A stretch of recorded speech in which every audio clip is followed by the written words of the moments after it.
Okay, let's continue. This is the second part of the Unit 6, the nucleotides, nucleic acid, and heredity.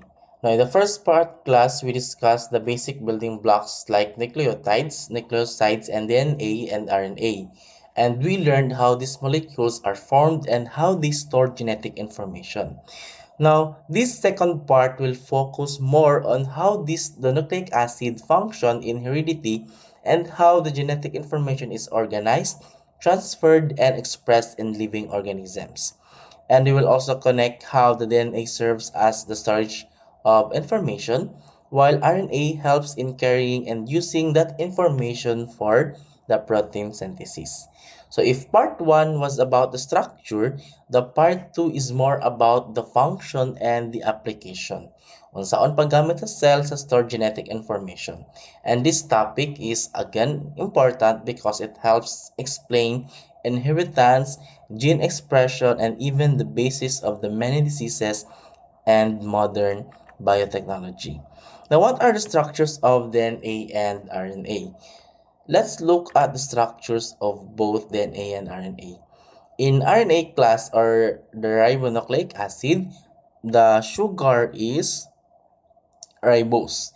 And the possible bases are the A, the C, G, or U. Unsa man sila? We have adenine, cytosine, guanine, and uracil. In DNA or deoxyribonucleic acid, it contains deoxyribose, a phosphate group, and again, deoxyribose, a phosphate group, and one of the bases like A, C, G, or T, or an adenine, cytosine, guanine, and thymine. Now, notice in the um, diagram class that the phosphate and the sugar are al- uh, alternate. Again, the phosphate and the sugar are alternate, forming the backbone of the nucleic acid, while the bases extend outward carrying the genetic code. Okay?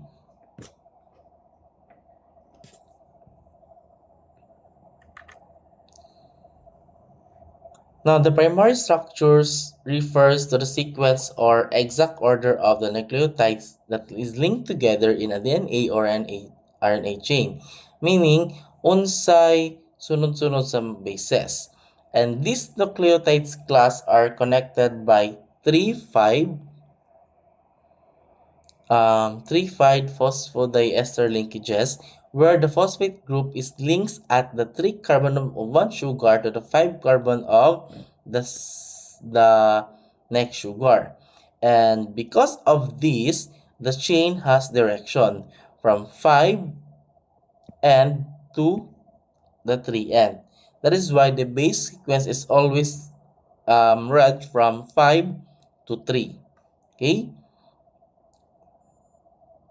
In the example class, the sequence shown is based on the order of the bases like the T, the A, C, G, depending on their arrangement. And this sequence is very important because even a small change in base order can affect the genetic information carried by the molecule. Again, if dili sakto ang sequence class, even a small change lang na siya in base order, dako na siya apekto sa genetic information nga ginadala sa usa ka molecule kung magkabaylo-baylo na sila. Okay? So that's why ang proper nga pagplaster nila is very important. Now, for the nucleic acid class, the backbone is made of alternating phosphate and sugar, while the bases project outward. Kita man ninyo, we have the backbone here, and the bases project outward. Now, the sequence is read from 5 and to 3 end. So importante jud ang order sa basis kay dili nakabutang ang genetic information. Now, the variation in nucleic acid comes from different nitrogenous bases. We have ATCG, again ATCG for the DNA and AUCG for RNA.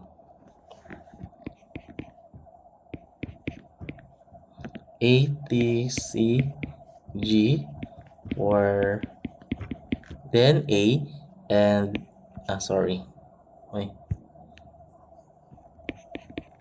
AUCG for RNA. And mo ni sila ang nagdala sa hereditary message. For proteins class, the backbone is made up of repeating amino acids, di ba? Linked by the peptide bonds. And it read sequence from N-terminal and to the C-terminal. Okay? So, in here, lahi.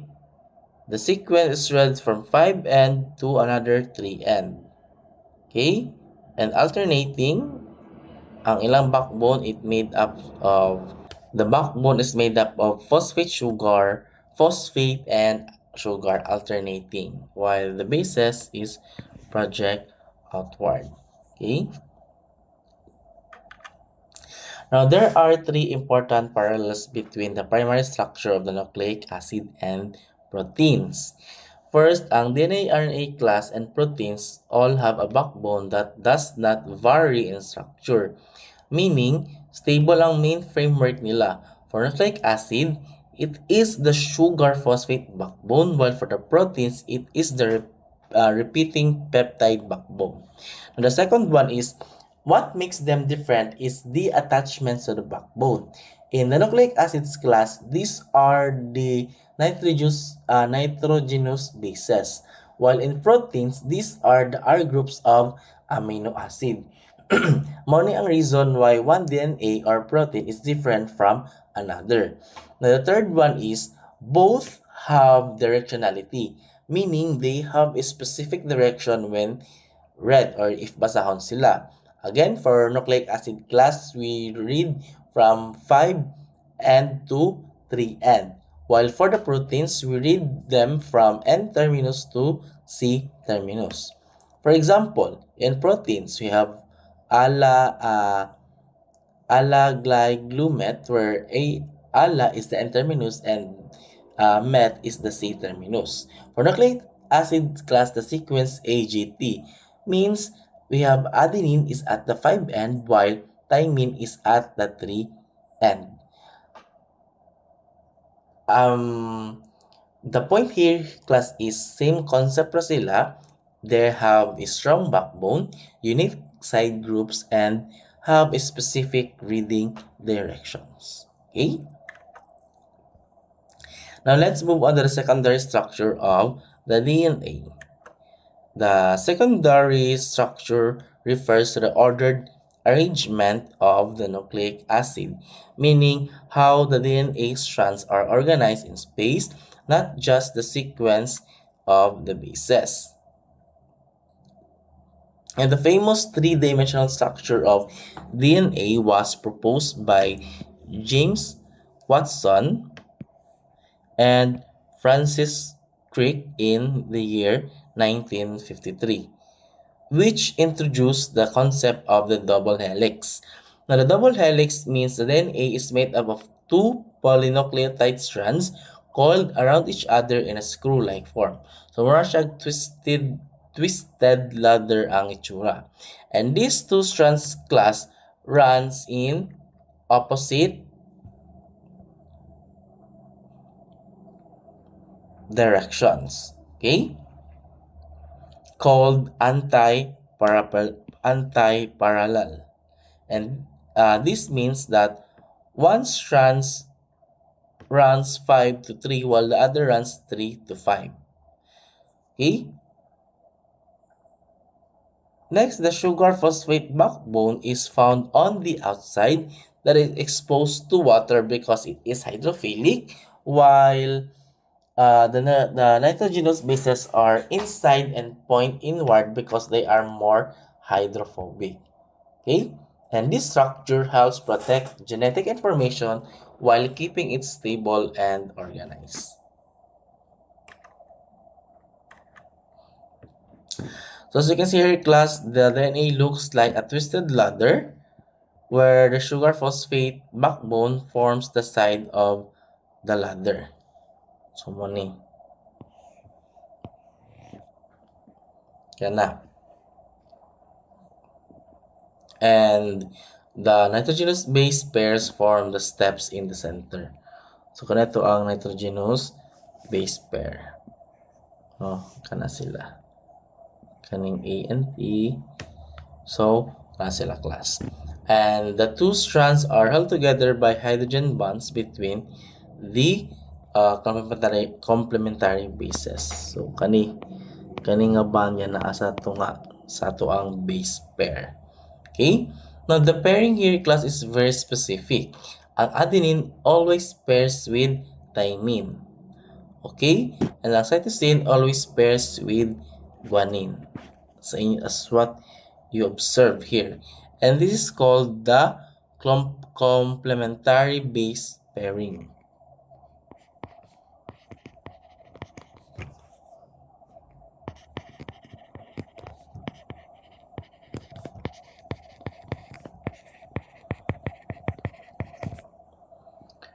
Okay?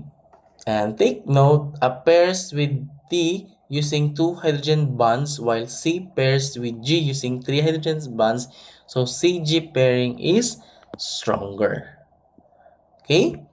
The strands are also anti-parallel, meaning one runs from 5 to 3, which is gani, then other strand runs from 3 to 5.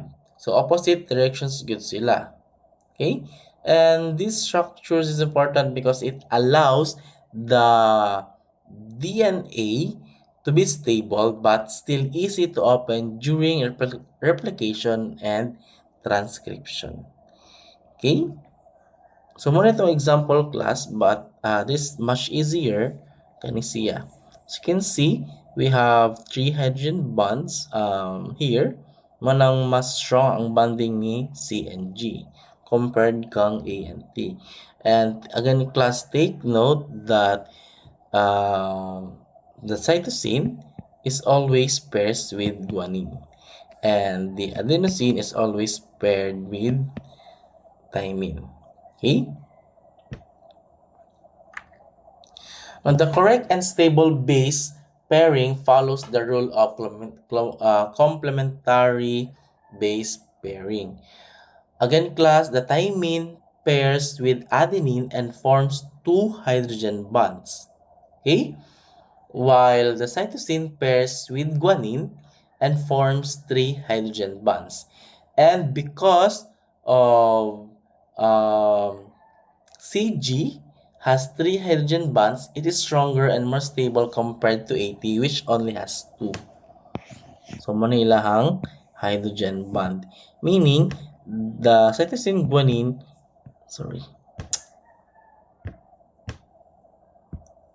the cytosine guanine is, the bond of cytosine guanine is much stronger compared with thymine adenine because the cytosine guanine has 3 hydrogen bonds while the thymine adenine has 2 hydrogen bonds. Okay? And at the bottom class, we have the TG and CA pairing.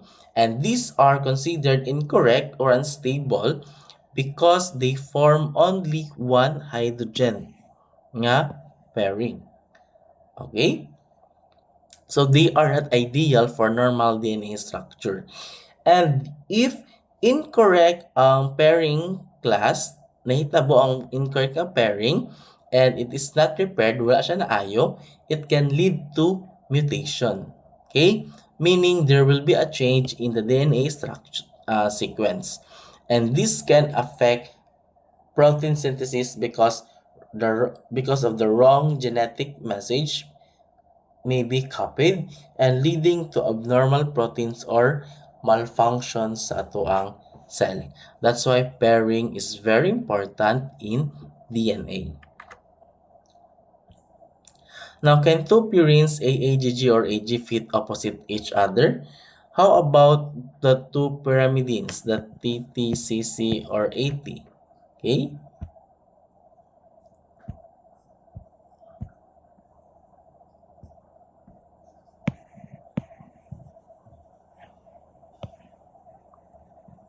Okay.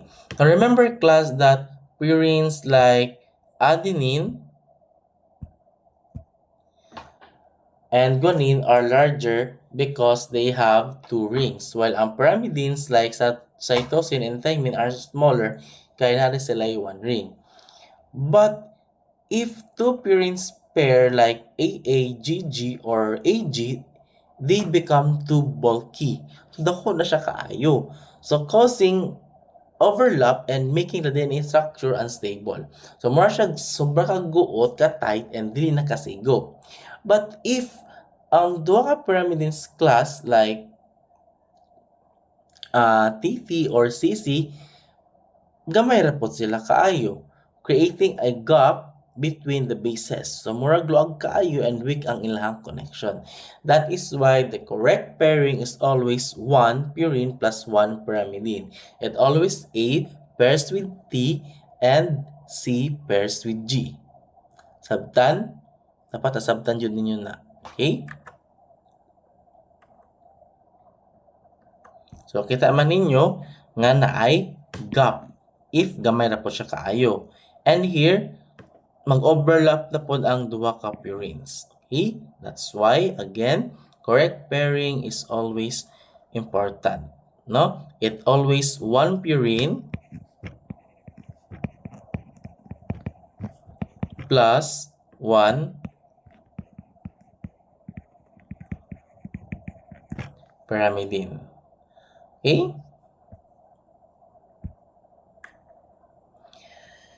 Now, the complementary bases class are pairs of bases that can form hydrogen bonds with each other. And these follow the rule. Balik-balik na lang ko ani. We have the adenine pairs with thymine and the cytosine pairs with guanine. And these correct pairings class, again, these correct pairings help maintain the stability of the DNA double helix.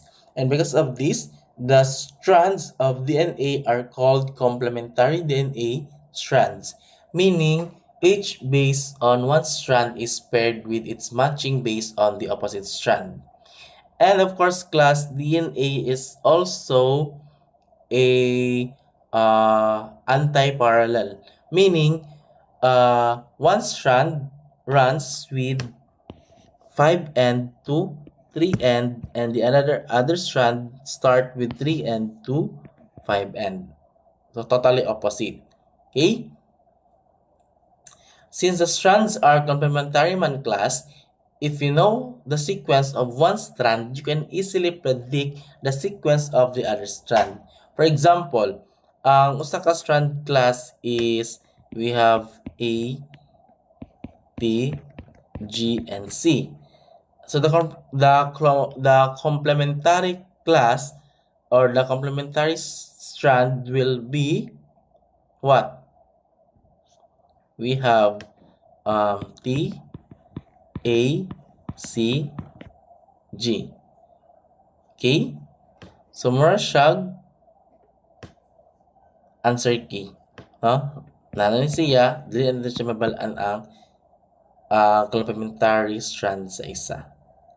Okay? And this is very important in DNA replication because it helps the cell copy the genetic information accurately.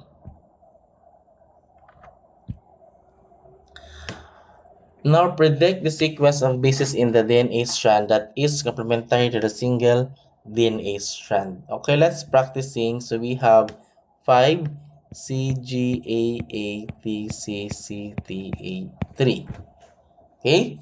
Now to solve this class, so kani is wrong. No? Naa siya mali. Now to solve this, we apply the base pairing rule. Again, the C pairs wait lang.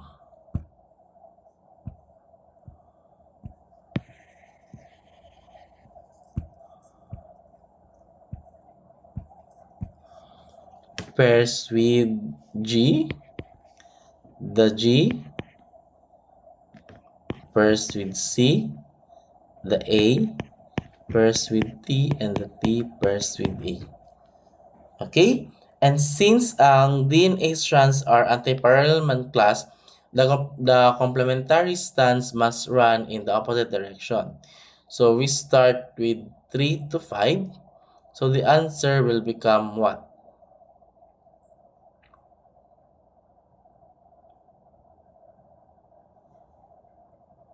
We have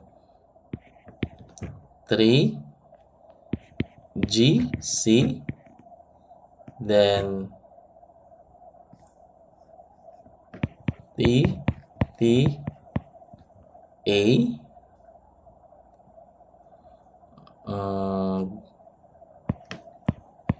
G, G, A, T, 5. Okay? So take note class that dili lang kay pairing important but also the correct direction of the strand. For next problem,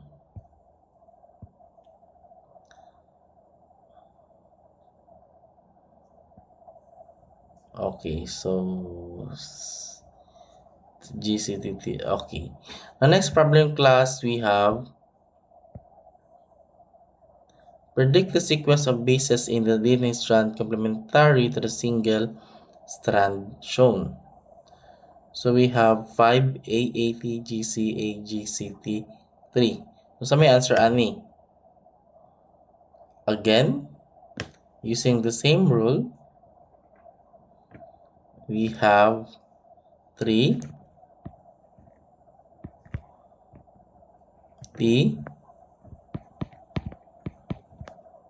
and then A. We have the C, the G, the T, the C, and G, A, then 5. Okay, sabtan. So just remember this base pairing rule para dili mo maglibog. Okay, we have T, T, A, C, G, T, C, G. Okay, T, T, A, C, G, T, T, A, C, G, T, C, G, A. Okay, very good.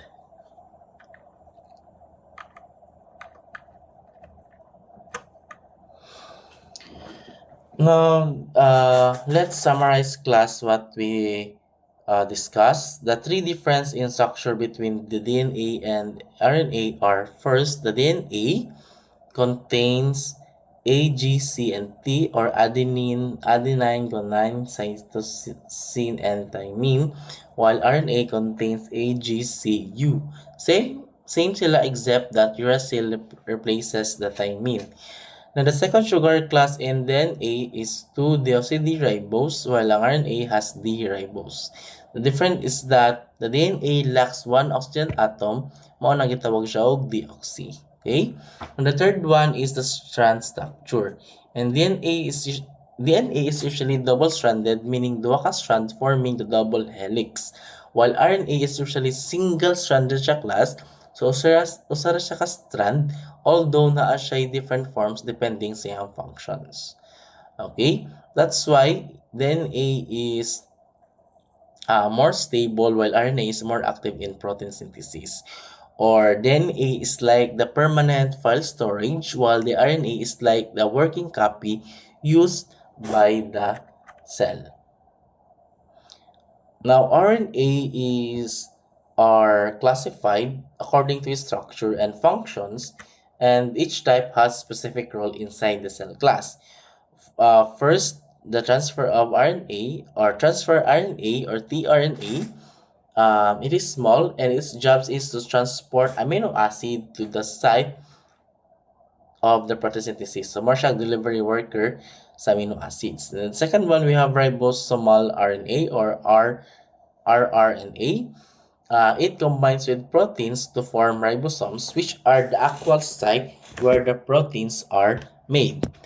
Third is the messenger RNA or mRNA. It carries the genetic message from DNA and directs the amino acid sequence of proteins. So, more siyang instruction paper nga gikan sa DNA. Then we also have small nuclear, small interfering RNA, microRNA, and ribozymes catalytic RNA. Okay? So the idea here, class, is that not all RNA are the same. Some carry the message, some build proteins, and some regulate genes, and some even act like enzymes. Okay? Now, this diagram class shows the information transfer in cells, which is also known as the central dogma of molecular biology. So the flow here is simple. We have the DNA to RNA and to protein. First is replication. The DNA copies itself to produce another identical DNA molecule. So important din siya for cell division so that the daughter cells receives the same genetic information. And the second one, we have the transcription. Here, class, the information stored in DNA is copied into mRNA or messenger RNA. And this happens by forming complementary bases. But now, RNA is produced instead of another DNA strand. And the last one or the third one is we have the translation. The mRNA moves to the ribosomes where the code is read in groups of the three bases called the codons. Then ang tRNA class brings the correct amino acid based on that code, and these amino acids are joined together to form a protein.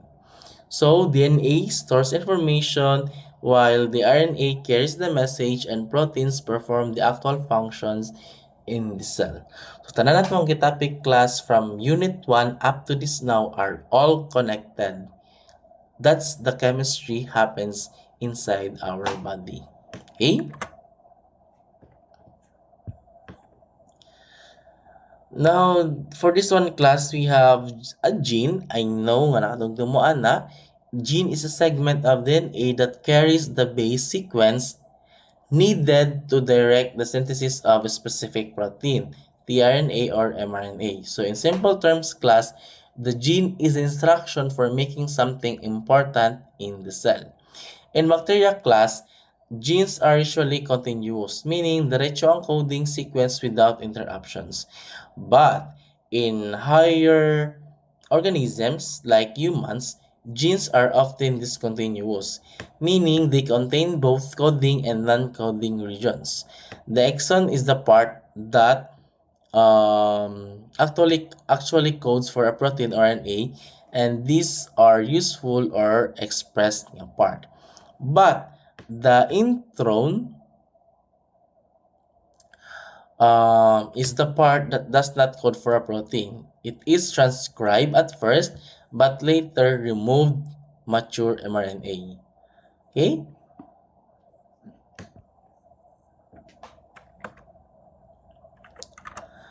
Now, in prokaryotic class like bacteria, the genes on a stretch of DNA are often located next to each other, such as gene A, gene B, and gene C.